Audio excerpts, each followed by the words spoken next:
Both in. Let's ride. Both in. Let's ride. Both in. Let's ride. Both in. Let's ride. Mic'd up. Let's ride. Hella smooth though. Let's ride.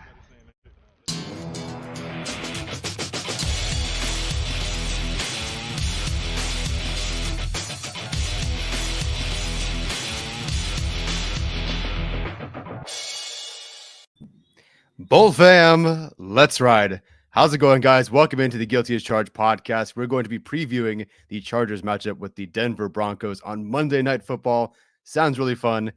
Right now, it must feel like Monday Night Football for Alex because it's 9:30 over there. He's been studying for days and days and days. Alex, do you know what day it is, what time it is? How are you doing? Are you ready for your test tomorrow? I don't know what day it is. I don't know if I'm ready for my test tomorrow, but I only know one thing. We have to ride this one out, and let's ride. Yes, let's ride. Absolutely. It's a little funny that we're already at this point in the season, and the whole let's ride thing and all that hype is already dead and done and over with. I can't imagine it gets all that much better from here on out. But we'll see. Okay, so real quick before we jump into the preview of the Denver Broncos, I did want to get into some injuries on both sides. Obviously, we don't know a whole lot because the Chargers did not release an injury report, so it's kind of an estimation based on Daniel Popper's article. They had Keenan at day-to-day, which apparently he made some sort of miraculous recovery over the weekend, maybe because he saw Brandon Staley's fourth down decision and decided to get healthy so they could convert at least if he's going to make that decision again. Josh Palmer, he picked up a knee injury, I believe, on top of his ankle injury that he already had. I don't know what his status is going to be. He obviously did finish the game, but he's a bit banged up. JC is full, I believe, and I would guess, but he's really not. But he'll probably still practice in full or maybe be limited one day. But that's about it. And then Trey Pipkins somehow survived a sprained MCL, or with a sprained MCL or whatever it was. I can't believe that's all we ended up with, but hey, I'll take it. The Broncos, on the other hand, they're missing some stars, and they're getting potentially some back. Javonte Williams, Garrett Bowles, Randy Gregory will all miss this game. Then they waived 3 players from the team today and designated Justin Simmons, Greg Dulcich, and Michael Ojemudia to return from IR. So they're not officially activated to the 53, but they did clear those 3 spots. So it's potentially they're going to get someone like a Justin Simmons back, or Greg Dulcich may make his rookie debut. Then, of course, the big story, because not playing all that well. What do? Classically, you say you had an injury. So Russell Wilson got that injection to help with his throwing shoulder. He was out there throwing, I guess. It sounds like he's going to play. Doesn't seem like he's not going to play, but it's something to monitor. So, Alex, not a whole lot there for the Chargers other than Keenan Allen maybe improving a bit. But I think you and I are on the same page that even if he doesn't return, it's not a whole lot, not like a big capacity by any means. Otherwise, all seems good. Broncos might get some guys back, already missing some guys. Any thoughts on the injuries from either team? Yeah, Russell Wilson getting that injection. I'm sure that the injection will cause him to look the other side of the field. Maybe on those touchdown throws for the Broncos.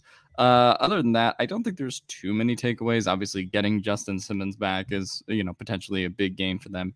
For a defense that's already kind of humming along here, I know they're top 5, I believe, in DVOA. So getting him back, I think, is huge in the fold. Other than that, obviously you're missing Javonte Williams, which for this game is huge. Yeah. And for the rest of the season for them is going to be huge as well. He's really the only player on their offense right now who can consistently create explosive plays. And for them not to have him in this one is a pretty big deal. Garrett Bowles obviously creates a bit of a situation on the offensive line for the Broncos. Makes life a little bit easier for both Khalil Mack and probably Kyle Van Noy and Chris Rumph on the other side as well, depending on how they decide to kind of factor that one out. But this is a pass rush that has been struggling these past few weeks without Joey Bosa. So any advantage the Chargers can get there is really big, obviously. So that's really all my thoughts on their injuries, but they're, obviously not too banged up, and their defense is really good. Yeah, the defense is really good. I actually forgot that Justin Simmons was even on IR. I didn't realize that I didn't remember that he'd been hurt. And to see them be as good as they have been, granted, they haven't played a ton of great offenses, but still they're shutting pretty much everybody down. To do that without Simmons, who is arguably their best player, though I would say at this point that is definitely Surtain. Really, really impressive so far for them. Yeah, the Chargers just seem to have some good luck this week compared to last week, where it seemed like guys were more trending negative. The Browns trended more positive. Now it feels like the Chargers, I guess they're not really trending positive, but they're not trending worse. And that feels okay. All right. That's pretty much it from injuries as far as I can remember. So let's get rid of this. All right. Let's preview this Denver Broncos team and what they did. And we can all laugh together at the Russell Wilson trade. Go look at your receipts. Steven already sent out all the receipts and let everybody on Twitter know about his take that everyone thought was a joke. But he decided to pull the receipts on some people. So Denver Broncos preview, as we always do, we review the team's offseason, the coaches that they either still have or acquired, free agency, the draft, all that sort of stuff. Here we go. The coaching staff. Alex and I didn't really decide who was going to take what part before the show. At this point, I think we'll just kind of discuss as we go, sort of thing. It's really this. Nathaniel Hackett, there's been an article, I believe it was Benjamin Solak, if I'm not mistaken, who said that Hackett was really just the Aaron Rodgers bait. Otherwise, what does he really do for this team? It's clearly not developing a really, really solid offensive game plan. It's not really clicking with Russell Wilson, because Russell Wilson, like supposedly it's Russell Wilson's offense more than it is Nathaniel Hackett's. He can't manage games. There's nothing really going for Nathaniel Hackett right here. It really does seem like he was supposed to be that Aaron Rodgers bait. That never happened. So he did pick up a helper, Jerry Rosburg, I believe, from formerly of the Ravens, if I'm not mistaken. Their offense right now, not doing so hot, not a surprise. We'll talk about kind of the main culprit there in Russell Wilson in a bit. But their defense has been outstanding. Ejiro Evero, I believe, secondary and passing game coordinator for the Rams last season. It's nice to see all these coaches from the Rams go have success in their defenses everywhere but the Chargers on their defense. It is what it is. And then special teams coordinator, Dwayne Stukes. So, Alex, what have you kind of made of Nathaniel Hackett's first 5 games as a coach? Are you surprised that at this point the offense is as bad as it is and that Hackett is a hack? I'm not surprised that the offense is as bad as it is, just because I never had the perception that he was this like offensive genius type that comes in is gonna Sean McVay your system, right? And obviously he is dealing with a quarterback limitation at this point that was not, people did not think that the decline of Russell Wilson was coming this fast, really, outside of me or Steven or like some other people, but I certainly didn't think it would be this bad at this point.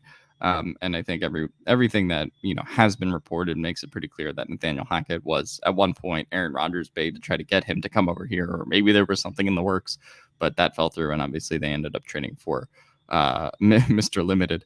So I do think that at this point, this team, it's very weird because when they fired Vic Fangio, one of the calling points of potentially keeping Vic Fangio was that defense, right? Because it's like you have all these players. Vic Fangio kind of knows what he's doing, in that system he's running. So they've kind of gotten better at defense, low key, since firing Fangio. But on the flip side of that, have also gotten worse in offense, which is kind of hard to believe, making the upgrade from Teddy Bridgewater and Drew Lock to Russell Wilson, which hasn't been much of an upgrade to this point, I guess. So definitely in a different place than I thought they would be relative to what this coaching staff was supposed to have been brought in to do. Obviously still very early in Nathaniel Hackett's tenure as well. And perhaps as things go along and with the hiring of Jerry Rosburg, maybe the game managing situations do get a little bit easier for him and a little bit more one-dimensional in terms of his decision making. But definitely some early concern early on for both of the new AFC West coaching hires, as we saw with Josh McDaniels last night, and then Nathaniel Hackett. So definitely a weird situation, because I do think that at one point they really did think they were getting Rodgers, which is why they brought Hackett in. Why they thought Nathaniel Hackett would be the selling point for Aaron Rodgers, I don't really know. Yeah. He's had plenty of offensive coordinators and coaches in the past, but this seems to just be the position the Broncos are kind of in right now. Yeah, they gave up all that they did. They were 26th last year in EPA per play, and they currently sit at 26th in EPA per play. They're scoring their points per game is 31st in the league, just ahead of Matt Ryan and the Colts, which looks like a whole other level of bad, but still 15 points a game after trading for Russell Wilson, even very early on in the season. It's a bit disastrous to say the least. All right, free agency time. Let's talk about Russell Wilson. And I mean, Alex, have at it with Russell Wilson, or really any of these guys. None of us had the Broncos making the playoffs, so there was definitely some hesitation here when it came to Russell Wilson. We just kind of wanted to see it. We knew the defense would at least be good, and even at top 3, like I thought they would at least be a bit better than this, but or that the Broncos would be better than this. But I mean, Russell Wilson, like he's been eating games away. It has not looked good. What have you just made of Russell Wilson in general so far? Yeah, it's weird because when he was traded there, I think the feeling was just like, oh, well, you're going from Drew Lock to Russell Wilson, right? Even if Russell Wilson's not going to be what he was at one point, that's still like a significant upgrade. But to this point, I just think it's a combination of Russell Wilson declining combined with Denver not using him to the best of his abilities right now. I think prior to, I think including the Colts game, he's only had 6 designed like quarterback runs or plays where he can use his legs and move outside of the pocket and do all that kind of stuff, which is what he was so great at in Seattle, right? Russell Wilson was not, even in Seattle, this like generational pocket passer that we talk about with like guys like Patrick Mahomes, guys like Justin Herbert, Josh Allen, Aaron Rodgers, etc., Tom Brady. Like he is not of that caliber. So it was really using his athleticism that, kind of bolstered his career into being a top 5 quarterback at one point. And so now that he's not using that, obviously the Broncos offensive line situation is bad. They've lost their top running back. Their wide receivers outside of Cortland Sutton, Jerry Jeudy, I think has kind of been a disappointment with the drops to this point. There's obviously been a lot of miscommunication in their offense, as we saw with the KJ Hamler final play last week. So I just think it's been a very mixed bag to this point with Russell Wilson. And obviously, as they start to figure their offense out, I think there is a way that it can improve. But that being said, if Russell Wilson's arm strength is going, which he never had the most arm strength in the league at any point, plus his athleticism is waning, and they're not really using what Russell Wilson is good at to the best of their advantages, then obviously the returns on that trade are going to be, pretty dismal. And so that's just the position I think they're in. And then for specifically this game, Randy Gregory is out. And he was, to me, one of their best pickups. If you look at that kind of thing for them, because obviously improved their edge pretty immediately. Bryce Callahan is the key departure here. Thanks for that one. Let him walk for basically nothing. After games where he had been pretty effective against the Chargers before. So I never fully understood why they did that. We'll get to the Broncos draft class in a minute. But, DJ Jones, I think, has solidified that interior defensive line for them.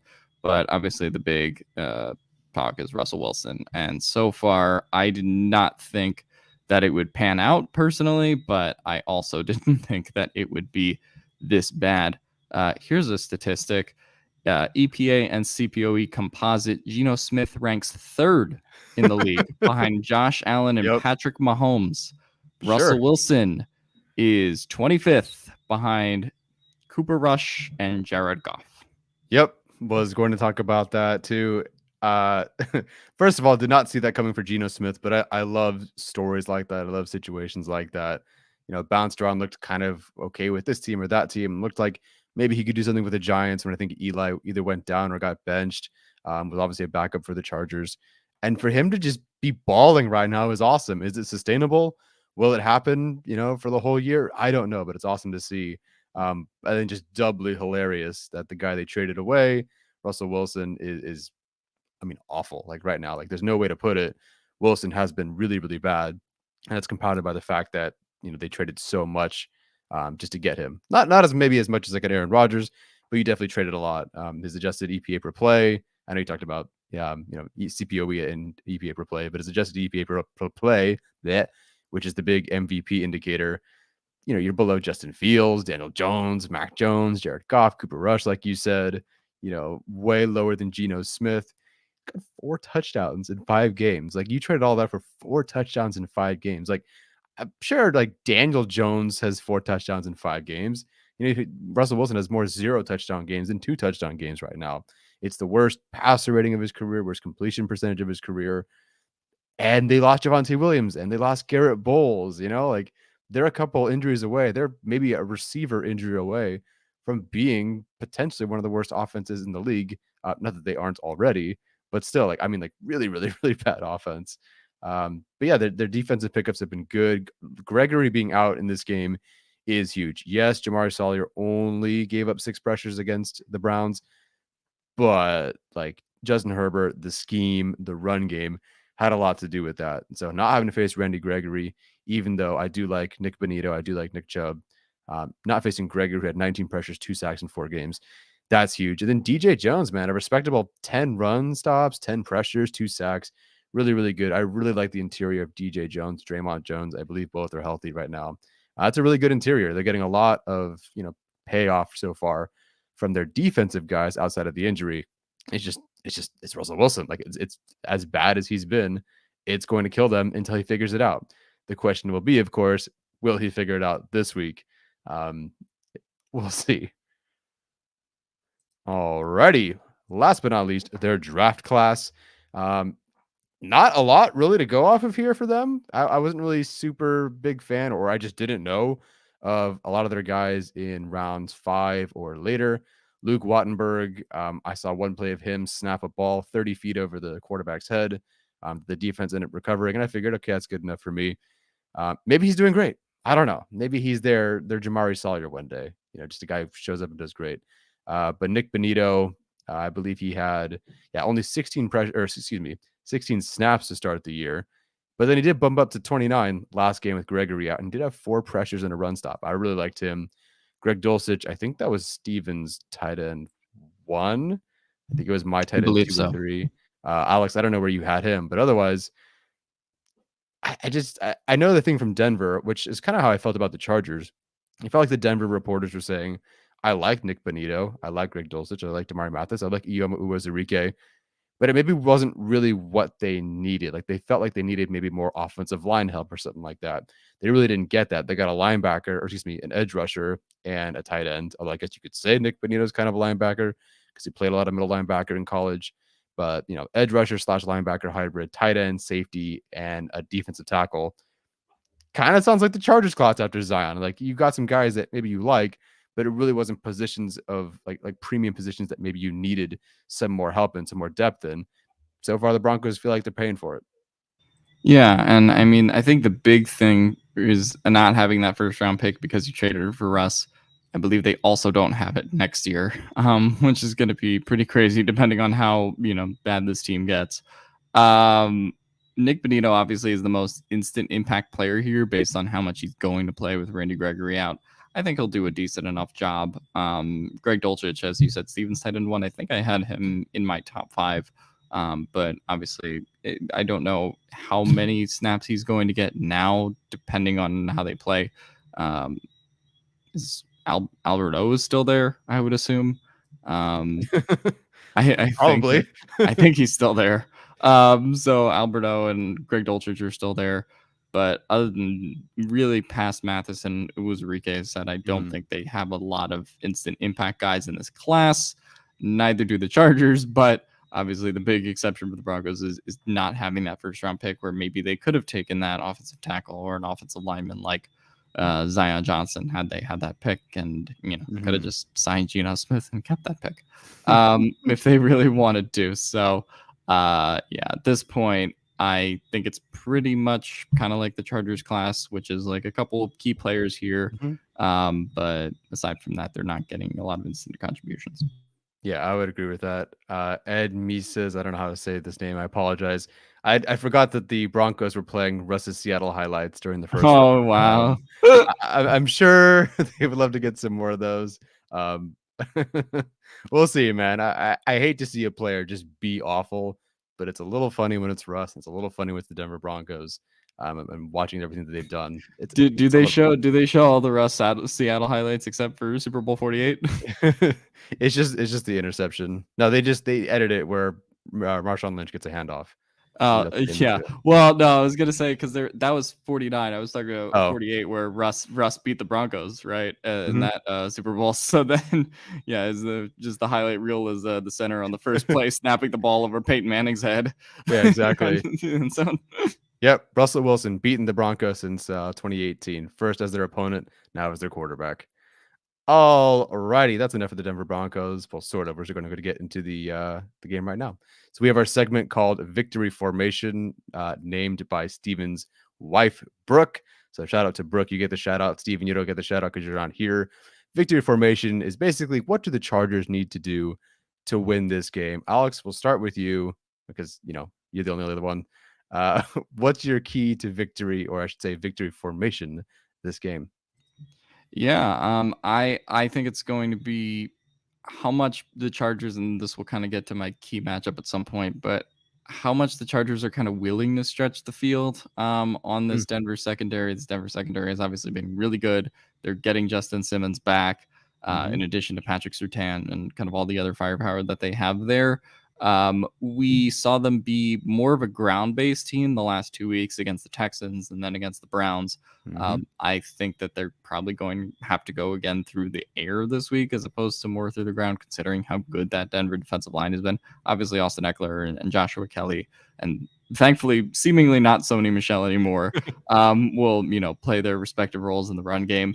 But I do think at this point, this game is going to be kind of won and lost based on how much the Chargers can stretch it down the field, and obviously if their defense can contain Russell Wilson to the extent that Denver's defense has contained other teams this season.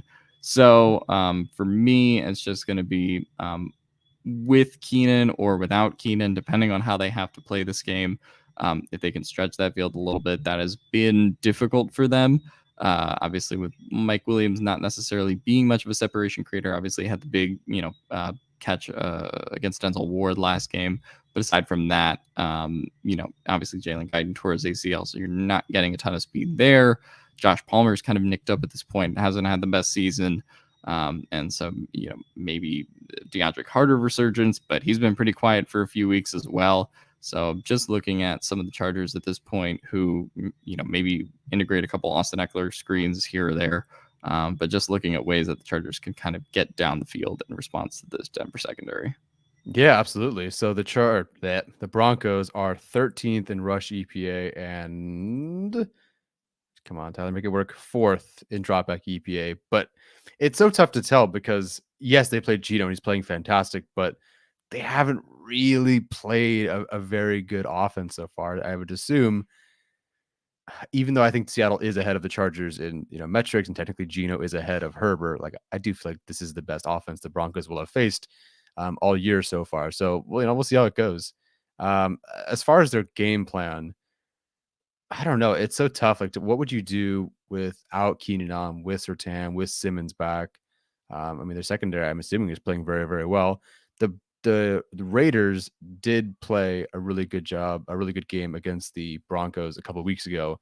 They had a lot of success running it, but they did have Josh Jacobs, who's a bit bigger, and he's been playing lights out, very physical. I think Austin Eckler can do that, and it looks like he's been doing that. It looks like Joshua Kelly can do that. So I don't know, but we'll see how they attack the Broncos this week because the run game is working, and it seems like they want to make things very not easy for Herbert, but they made things very easy for like a Mike Williams. They've been calling good screens. They've been running the ball really well. It's been kind of nice, a nice adjustment for them. So if they push it, awesome. If they decide to not push it this week, I also kind of wouldn't blame them. My victory formation, my key to victory, because it's so weird for me to call it victory formation. I've always picked these really kind of general ones, I feel like, the last couple of weeks, and this one's going to be no different. To me, the key to victory, I need Brandon Staley to show me that he's got some sort of pulse when it comes to play calling with this defense. I don't know what their identity is. I've been thinking about it. I've been asking about it. And I really don't know what the Chargers are on defense outside of my guys are just paid more. My guys are better. And therefore, we're going to beat you, if we're the Chiefs or if we're playing the Chiefs when everyone's healthy. But, Doug Peterson will carve me up because they know the right calls. They got a decent line, a good scheme. They'll carve me up. Davis Mills carves me up, sort of. It was actually more of a Dameon Pierce thing, I guess. But then Jacoby Brissett didn't really carve them up, but he also wasn't really pressured. Was basically mistake-free the entire game until literally he made the mistake of the game. But the Chargers right now, they're not stopping the run. They're not covering anyone. They've given up the 10th most points per game. Or excuse me, 10th most yards per game, 3rd most points per game, bottom 3rd in takeaways, bottom 3rd in pressure rate, bottom 3rd in hurry rate. They have over $500 million committed to their defense right now over the course of several years in total contracts just to that defense. And they're not good. Like, they're a bad defense almost. And it's really concerning the last 3 weeks. Trevor Lawrence, Davis Mills, Jacoby Brissett, those offenses, they're not like that great.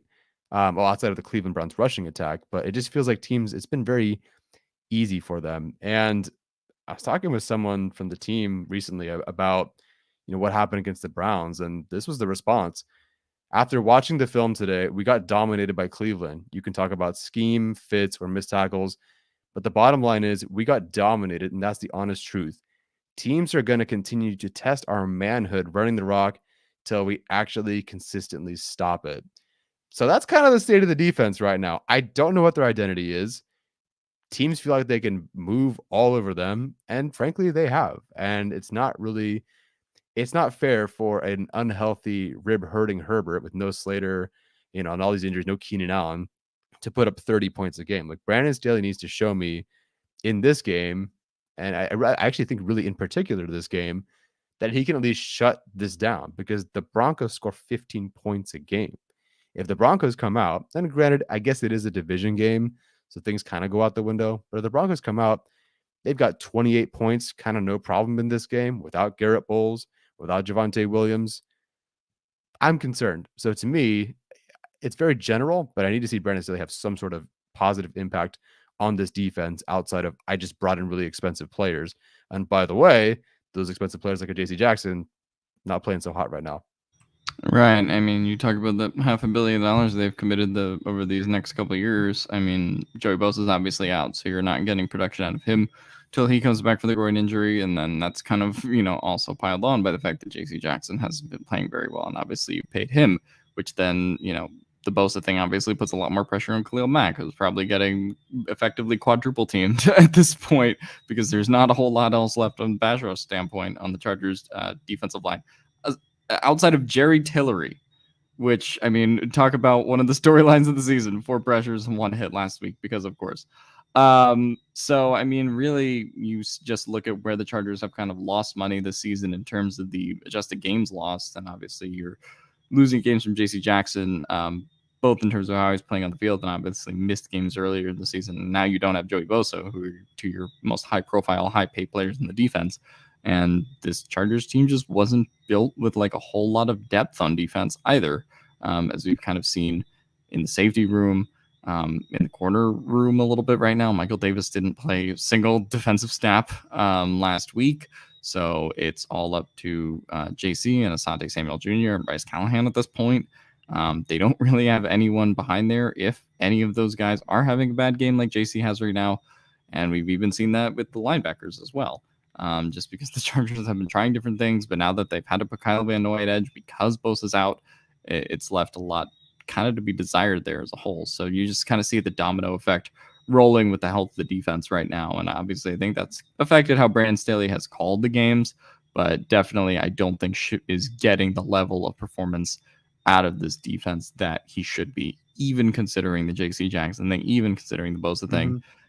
Cleveland just knew that they could get what they wanted the whole game.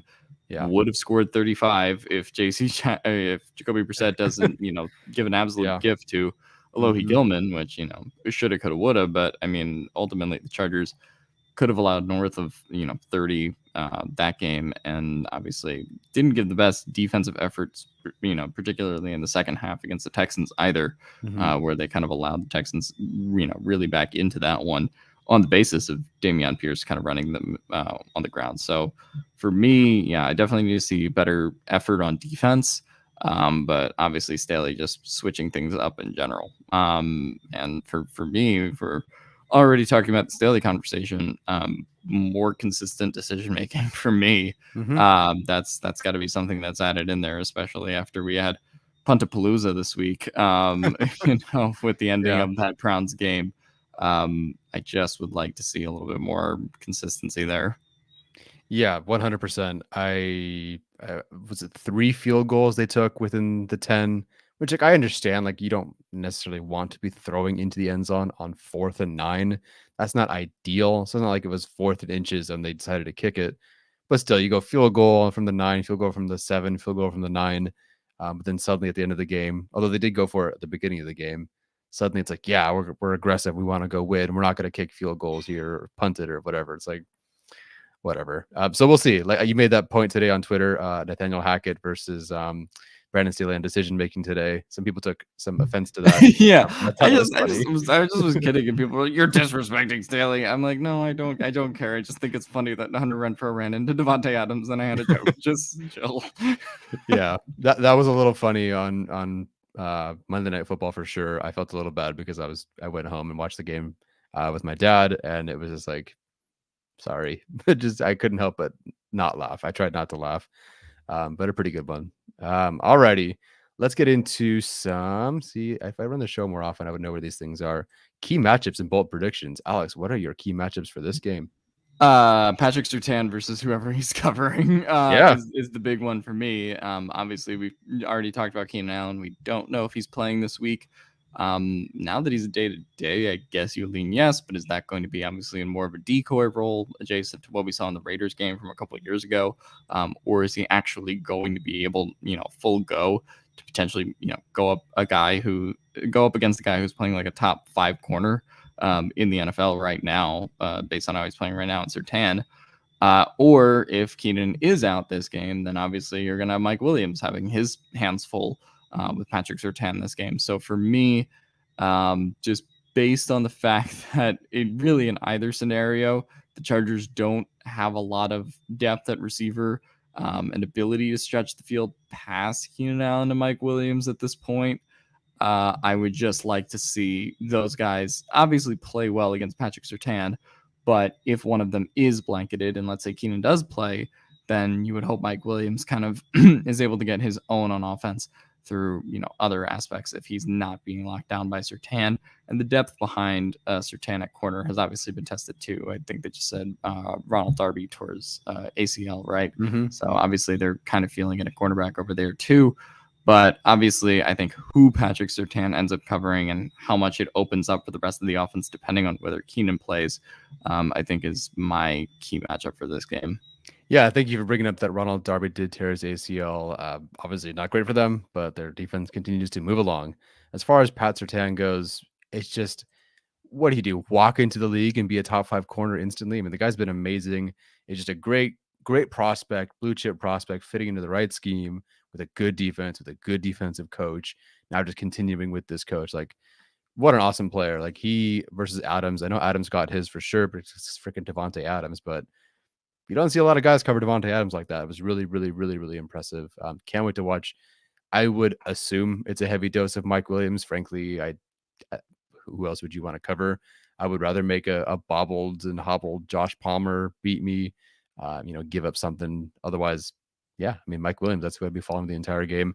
I don't know if Surtain shadows, though. Do you know? I mean, pretty much at this point, he's kind of been right outside corner. So, I mean, Okay. it would pretty much be him going one-on-one versus Mike or Keenan the whole game, depending on how they play that. But obviously, the Chargers can, switch that up and have Keenan come out of the slot sometimes if he's the guy. Mm-hmm. But if it's just going to be Mike, then I think it would be pretty standard boundary corner stuff. Yeah, definitely. Let's just, move Mike Williams to the other side. Let's just be disrespectful. Stick Michael Bandy on Pat Surtain's side the entire time and just let him run some wind sprints and corners and whatnot, and just cover him the entire game. And who knows? Maybe he'll win. I hope they activate Michael Bandy and use him this game because, I mean, could have used them the last game, honestly. And, obviously got more run in that Texans game. But, I mean, he's probably one of the few receivers on this team, if Keenan Allen's not playing, that can kind of stretch the field a little bit, which feels rough to say in week 5 here. But here we are.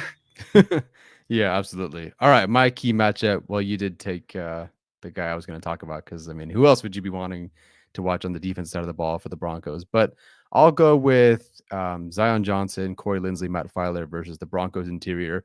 Really like that interior. I kind of wanted them to trade for Draymond Jones last year. DJ Jones was a guy that, we considered the Chargers picking up this past offseason. Of course, they went with Sebastian Joseph Day and Austin Johnson. The Chargers really just had their way with the Browns interior and really just the whole front seven of the Broncos. Of the Browns. The Chargers had their way, so much so that the Browns went out 4 hours later and traded for Deion Jones, which I've never seen a team trade for a player a couple hours after losing. But hey, you address those needs and go for it. Matt Filer had a really good bounce back game. The Chargers, what did Austin Eckler have? 173 yards. Josh Kelly had 40 something. They had, I think, another 50 yards through the air. It was really, really, really, really working really, really well for them. And if Herbert, he's not super comfortable yet stepping up and moving, you can see that he's just not quite super comfortable. Although you did see that on one play. Interior pressure is tough for someone like Herbert, who isn't really comfortable running right now, who is a little bit banged up still, does not have that security, safety slot outlet like Keenan Allen. Interior pressure is huge. Running the football will be huge this game. The Raiders ran the football really well against the Broncos, so I would love to see the Chargers hold up again on the interior. So the Chargers interior versus Broncos interior, that'd be my matchup for this game. All righty, Alex. What were our bold predictions last game? Did we even come up with something relatively useful or close? Mine was, I had Mike Williams 140 yards and 2 touchdowns, one which was taken off the board unjustly, and I'm still going to protest at the office in New York. But he did get 134 yards, so I came pretty close there. I don't remember what you or Stevens was off the top of my head. I think mine was Asante Samuel Jr. 2 interceptions, which they should have bet Alohi Gilman, of course. You should have bet Alohi Gilman under 0.5. Yeah, exactly. All right, so what is your bold prediction for this week? I'm going to say that this is a game. I'll lean into the 2 interceptions. I think Derwin James gets 2 interceptions. I like this game off of Russell Wilson. Russell Wilson's particularly struggled throwing into the middle of the field, which I think has been his problem for most of his career. But obviously the Chargers are going to play a lot of that 2-man high that we see in this daily system sometimes. So I think Derwin gets definitely a couple pass breakups, unlike the last few games where he's kind of been running around. And obviously the Chargers have dealt more with the run game the last 2 weeks. But I think this is a game where Derwin asserts himself in pass coverage. So I will say 2 interceptions for Derwin James. I like that. I mean, Derwin was not a great game against the Browns, but you're not going to see 2 bad games from Derwin. So he's bound to have just another good game. He's been excellent all year, arguing for him being MVP. Of course, we say that he was a contender for MVP, then he has a shit game, but whatever. So yeah, I like that one for sure. For me, I'll go with either 2 from each of these players, but 0 for the other, or 1 from each. Sacks for Chris Rumph and Kyle Van Noy. I think they don't have a breakout game, but I'll say either Chris Rumph has 2 sacks or Kyle Van Noy and Chris Rumph each have 1. I think Kyle Van Noy is the starter technically, but it sort of depends. I feel like someone was with Russell Wilson, the pocket presence just hasn't quite been there. Just watching him, Chris Rumph kind of needs cleanup sacks, unfortunately. Right now, he's not really winning immediately, both against the pass and against the run. Kyle Van Noy, not much as a pass rusher, okay against the run so far. But I think this is a game that, yes, they do need to set the edge, as Philip Casey is saying in the chat. But I feel like just with Russell Wilson not looking so hot right now, with the line for the Broncos not looking so great, and with, hey, some more reps for Rumph and Kyle Van Noy in this team, and hopefully, I'm just hoping for something. Maybe I'm just wishful thinking. Maybe I'm just trying to make this happen, but I'm hoping that those 2 guys either each get a sack or Chris Rumph gets 2. Is that very bold? I don't know. But right now, Chris Rumph, Kyle Van Noy, they're not rushing the passer at a high level. So I'll take somewhat existing and somewhat functioning, and that'll be great. I would love the pass rush from the edges to somewhat exist and somewhat function. So, I mean, that's a great start. Yeah, absolutely. Someone is kind of joking. Norton gives up 0 pressures on the sideline this week. That is a bold prediction. He did walk into the game. He played 3 pass rush snaps and still gave up a pressure which is as much as Trey Pipkins gave up the entire game. So I think Please stop speaking things into existence with Storm Norton because he's gonna find his way into the game somehow. If God willing, he'll find his way into the game even if there's no injuries. So I would like the least Storm Norton possible. Yeah, no, I would completely agree. I don't know where he's at right now, but I believe in the last 2 games where he's had to just kind of jump in as a tackle, it's what, 25, 30 pass blocking reps and 9 pressures allowed. I mean, that's just, come on, man. Like, that's not, and I'm sure half of those are screens or quick games too. So how do you give up pressures that quick? I don't know. Yeah, I mean, it's just wild to me that the Chargers were like, yeah, I mean, we're going to start Jamari Salyer, our 6th-round pick, over Storm Norton.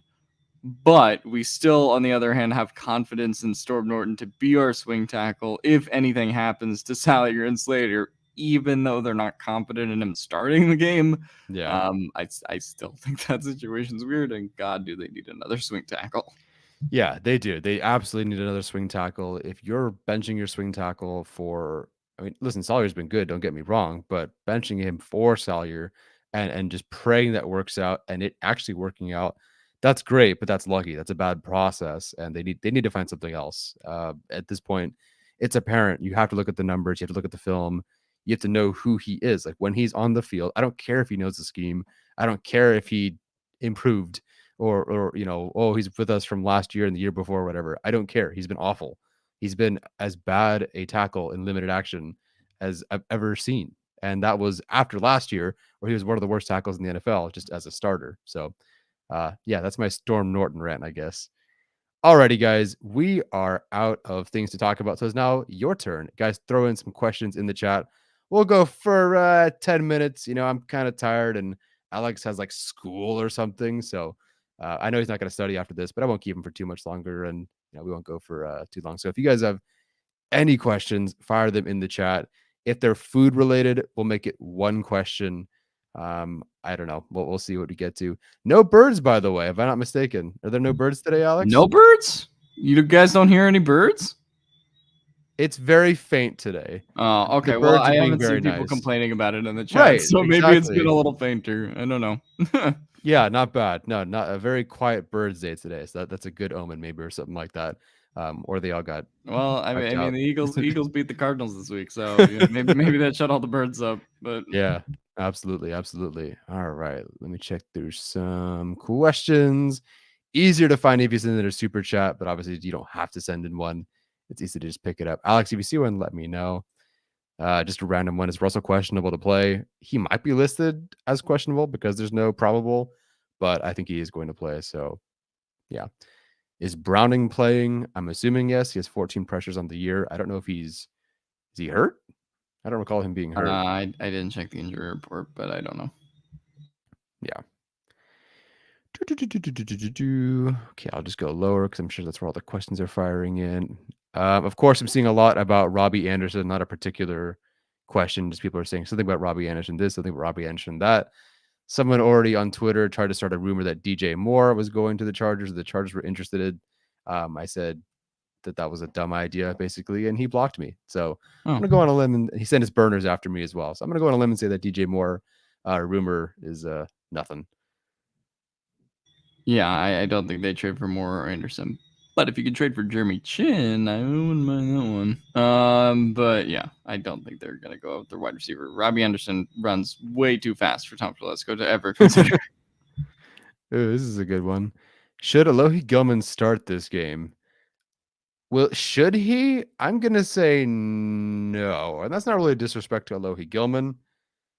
But like, he's a free agent after this year. You're not bringing him back. You've wanted to replace him. I get that you feel like he's going to be a safe bet for you, maybe, but like give JT Woods some run. It really can't be worse than Nas, can it? And it really even can't be as bad as Gilman was last week. Although I don't even know if he was practicing as a starter last week. I think they just threw him in there, which is kind of unfair. Yeah, I mean, depends on how the Chargers kind of view the Adderley benching. If it's permanent or, yeah, obviously the Chargers have benched Michael Davis before mid-game. Obviously, difference is Adderley didn't play any snaps last game, but I'll be curious to see what they do here and how long Adderley's leash is, if he has one, if he is going to return, or if he's just permanently benched. I would love to see JT Woods get some run. I do think they probably start Alohi Gilman. I wouldn't mind working JT Woods reps in if you really think you are done with Adderley, but I do think they'll probably let Adderley out of the doghouse a little bit this week. Yeah, But what a weird story. Yeah, it's certainly one that none of us expected. Staley has done some weird stuff like that. They've benched both Michael Davis and Asante Samuel Jr. in back-to-back weeks for Tavon Campbell, which if you said that today, you'd get Twitter would burn down, but that's how it was last year. So I think he did bench Nas at one point too, but not at the start of a game and not for the entire game. So we'll see with that one. Jason A asks, would you rather trade for an edge or a wide receiver? Wide receiver, because I think you're assuming Bosa comes back later in the year. Yeah, I would say wide receiver. They need somebody who can separate right now. Obviously would love to think that Keenan Allen is coming back, and eventually he will. But with the nature of his injury being a little older anyway, that is something where I don't know if you want to rely on him as much as you are. So for me, it would be wide receiver and test the free agent market a little bit if you want to there as well. But I just think they need someone who obviously, and Michael Bandy has like filled that role with them at points, but I just think they need someone more established to be their wide receiver 3 or 4, depending on how they view it. But they seem to have a lot of institutional faith in Palmer still. And obviously Carter has kind of been like the gadget guy in those scenarios. So don't think they would really trade for a wide receiver, but that's where I would be right now. Yeah, so the Chargers, looking at their schedule, they have, if we're looking at the Chargers trying to go all in, I think their schedule the next few weeks does give them the opportunity to potentially do that. You have the Broncos, who I think we'll both pick them to beat. They have the Seahawks, which I know you're a bit more hesitant about, but I feel better about them being at SoFi. We'll see. If Russell Wilson goes off this week against the Chargers, we'll see. But the Seahawks, I still don't believe in them. Or Geno Smith. I feel like that's gonna fall off at some point, but we'll see. Then they play the Falcons. So there's really 3, like the Chargers should go, especially after how they looked against the Browns, 3-0 over the next 3 games. I don't know what the trade deadline is though. Do you know when the trade deadline is? It's like a November thing, isn't it? Week 9, something like that. I don't know exactly. Yeah. So I think the Falcons game is week 8. So maybe before the Niners game. Yeah, I mean, if you go 3-0 and you're 6-2 by that point, not that that's the greatest all-in record, and you might lose some guys between now and then, but I'd give it a shot because then you have the Chiefs. Well, you have the Niners, who you could beat. The Chiefs at home, the Cardinals, who you'll beat. The Raiders, you probably feel good about. Dolphins, we'll see. Titans, you feel better about. Colts, I feel much better about. Rams, I feel way better about at this point. And then the Broncos again, although it is in Denver. Like that's a run you could make things work, but I'm not going to count the chickens before they hatch with this Chargers team ever again. So maybe.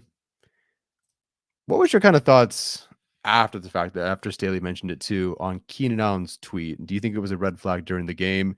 Do you think our players are buying into our scheme? I mean, I think they are. I mean, Keenan Allen he probably shouldn't have been on Twitter, but like Keenan Allen had the same reaction we all did, which is like, what the hell is going on? Obviously, if Keenan Allen had played that game and been there in person, I obviously think he kind of would have went with the moment and probably said something adjacent to what Austin Eckler said in his press conference yesterday, which was pretty much just lock and step with what Staley's, agenda has been on 4th downs and stuff like that. I don't think it was a red flag, but I mean, we all kind of sat here and we're like, man, they were lucky that, York missed that field goal because otherwise that decision cost them the game. So, I mean, I still do think the players are bought in at this point, right? I mean, we've seen how hard they're playing. Obviously, there hasn't been like a game where the Chargers just got like rolled on and like gave up after that.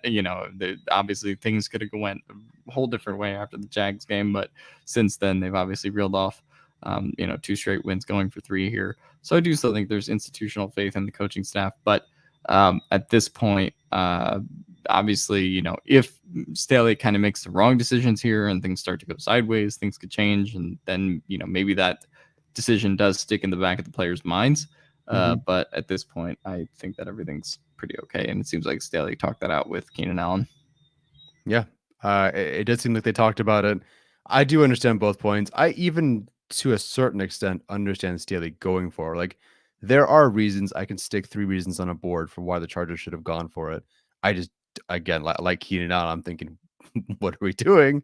And of course, it also doesn't pay off. So there's that. All right, we'll do a couple more questions and then we will get out of here. Oh, I saw a good one in here somewhere. Now I can't find it. If you find one, let me know. People keep talking about Jerry Tillery in the chat. He had a really good game. Like, he had 4 pressures. He led the team in win rate. He led both teams in win rate. Credit to Tillery. I think he has like 8 pressures in the last 2 weeks or something. Yeah. So, yeah. I mean, he's been their best interior defensive pass rusher. I mean, probably other than Sebastian Joseph Day, if you want to count him in, but as a pass rusher, really, I don't know. Yeah, absolutely. It was a question about the run game and why they're not calling up Fehoko. I don't know what. Yeah, so from Anthony Vu, given the Chargers have been terrible with the run game defense, why do you think they're keeping Fehoko on the practice squad? I mean, they believe in Covington over him. Yes, that is the reason. That's to me, that's the reason, and I guess Staley was proven right, if you want to say that, by him coming up the run stop last game. I don't believe that, and still believe Fehoko is analytically the better player against the run and all those things.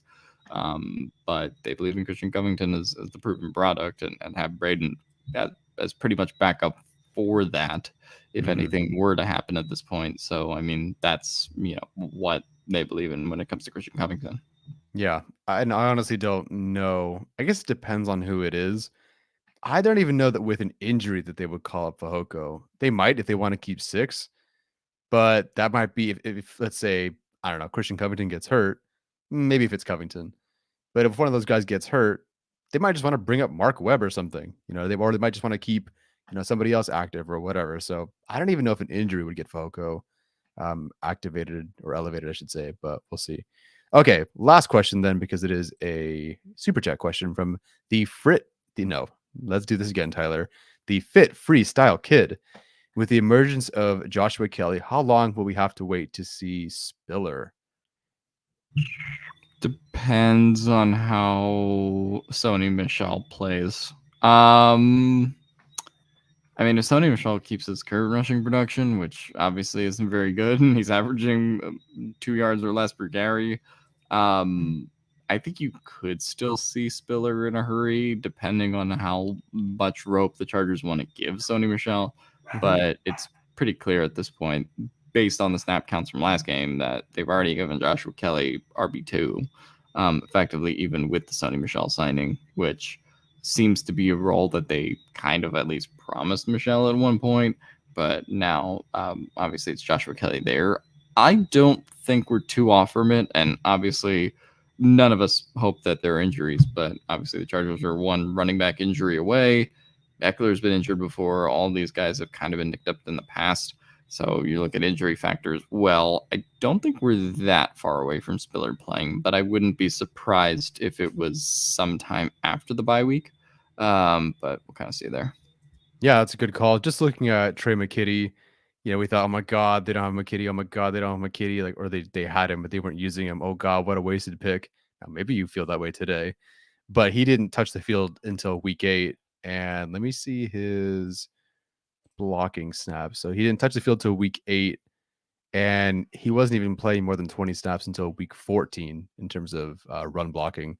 So he wasn't even really, I'm assuming, let's see, was that? No, that was 2 games before, or 1 game before Parham got hurt. So I think they will work him in. Josh Palmer wasn't heavily involved really until there were injuries. So whether it's just later in the season, like Alex said, or injuries, kind of like Alex said, both could happen. So I could definitely see that. All right, Ivan did send in one more super chat, so I will make sure we get to those because sometimes we don't. How do you feel about Chris Rumph?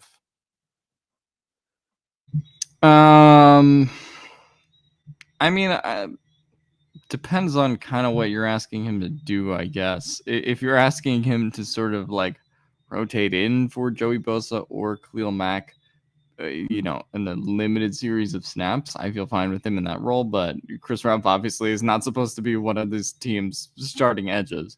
Obviously, Kyle Van Noy is kind of the starting edge right now, and Chris Rumph is kind of behind him, but they're playing relatively similar amounts of, edge rushing snaps at this point. I kind of feel like both of them have been sort of a wash there to this point. Would have liked to see more from Van Noy as an edge rusher. Kind of felt that he was a little bit better back in the linebacker role that we saw in those first couple of weeks, but now with Joey Hurt obviously has to play edge. I haven't been impressed with Chris Rumph, but I guess I don't think he's been playing bad either necessarily, given the circumstances. But obviously, both of them are kind of going to stick out like sore thumbs because you're ultimately trying to replace the production of Joey Bosa. I just would have liked to have seen more at this point from what that's going to be, because if Joey Bosa is really going to be out until potentially the Niners game or further along from that, then that's kind of the scenario where I think you start talking about maybe bringing in an edge or trading for an edge, like someone said earlier, because I don't think they can sustain another 2 months of not having Bosa, at their current clip. Yeah, I would completely agree. They definitely have some get right potential games for them the next few weeks. So again, like my bold prediction was Chris Rumph maybe has 2 sacks this game, or at least they kind of break out a little bit. As it stands right now, I just tweeted this today or yesterday, I can't remember. But right now, Kyle Van Noy, in terms of pass rush productivity and win rate, he's 92nd out of 97 in pass rush productivity and 55th in win rate. Rumph is 62nd in productivity, 59th in win rate. The big problem really is stopping the run. The run stop rate, surprisingly, Kyle Van Noy is 9th out of 103 in run stop rate. Chris Rumph is tied for 103rd out of 103 in run stop rate, which is tied for 103rd. That's basically 100 seconds. So, yeah, exactly. Yeah, not great. And by the way, Jerry Tillery's run stop rate is higher than Morgan Fox's right now. I think we should talk about that sometimes, because that's not good. Yeah. Alrighty, guys. Alex, thank you for joining me. Really, we both showed up. It's not like you joined me or anything. How are you feeling about your test tomorrow? Broncos country, let's ride. Chargers country, let's ride. Because I don't fucking know. Always tough, but I think I'll do okay. Okay. Well, we believe in you, man. Alrighty, guys. Chat, thank you for joining us. I really appreciate it. We will be... When will we talk to you guys next? So Alex will be on with Arjun on Thursday. To do the analytics episode. I don't know if we'll be going live on Saturday because Steven won't be here. And the Chargers don't play on Sunday. So maybe we'll do a Sunday show. Yes, as Ed's show test said, Arjun is still washed. Yeah, he's in the doghouse for saying the Eckler is washed up. Sorry, Arjun, you're not listening to this anyway. Well, on the Thursday analytics episode, I'm sure Arjun will have his full 5-minute statement apology to begin the episode. 100%. I'm sure it will be a read off a script, attorney approved apology. All right, guys. See you on Thursday. See you on Sunday. Definitely see you on Monday. Take care.